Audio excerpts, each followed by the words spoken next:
no, he can hold his head up because you me. You the way I look. You the way I was when I came in. It was just as bad. See, Jerry didn't bring me in the room. He told David to take me to the shower. Immediately. Yeah. And if we didn't come in that way, we came in emotionally and spiritually bankrupt, which is just as bad. You follow me? What else we got here? When does help become possible for addicts? Once we identify ourselves as addicts. Huh?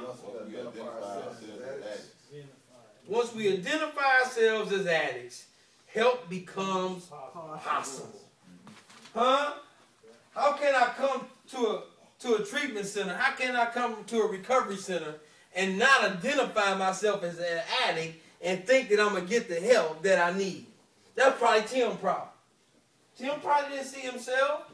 Those who are only looking for abstinence, this ain't for you.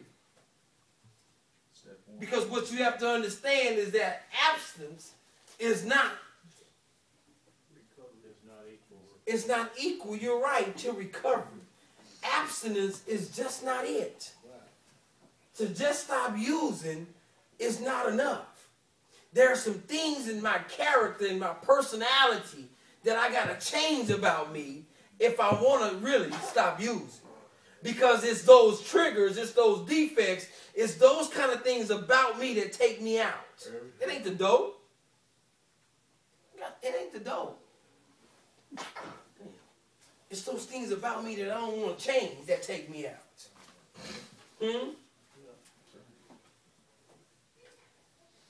He says, man, we see a little of ourselves in every act, and we see a little of them in us.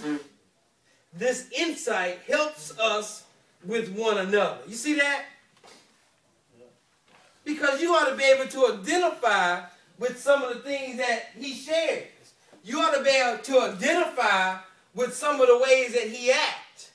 You ought to be able to identify with some of them strange mannerisms. Because they you. May not be to that extreme, but they you. He says, man, our future seemed hopeless until we found clean addicts who was willing to share with us. Because the people around us that were not addicts, that had not used, weren't able to identify with us. Because they say stuff like, just stop. My dad used to tell me all the time, man, just drink with me. Like, man, that ain't going to work. Because the reality is, I don't want no alcohol. I don't want no J&B. I don't want no gin. I don't want no Crown. I don't want none of that. Now, I'll use that as my gateway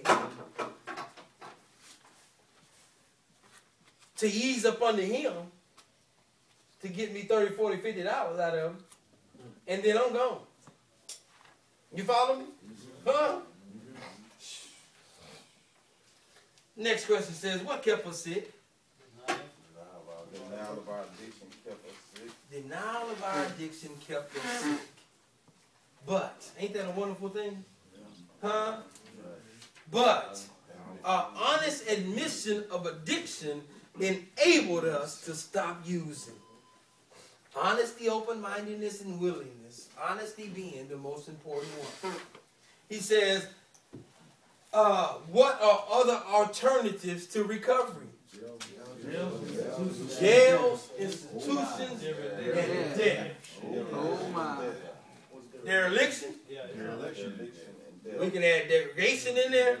Dereliction. Check this out, y'all. Let's go a little further. One more sentence. The only alternatives to recovery are jails, institutions, dereliction, and death. I know this right.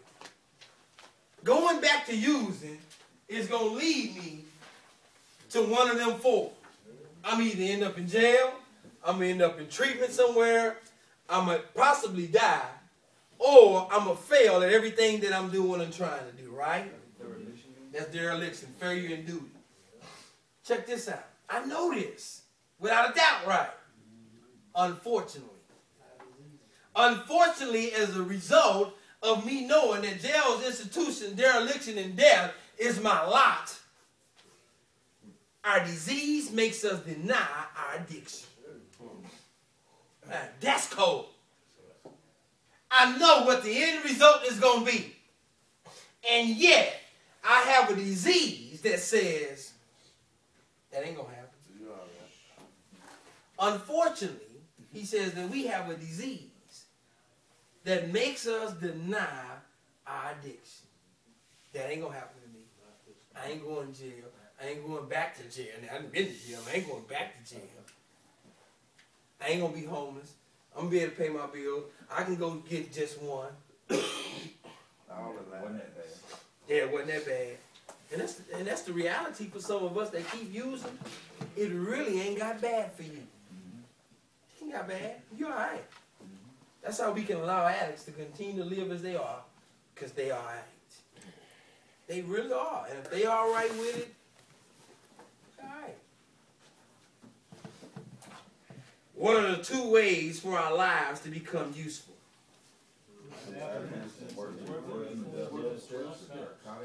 Why didn't it just say abstinence on its own? Huh? Because abstinence alone is not enough.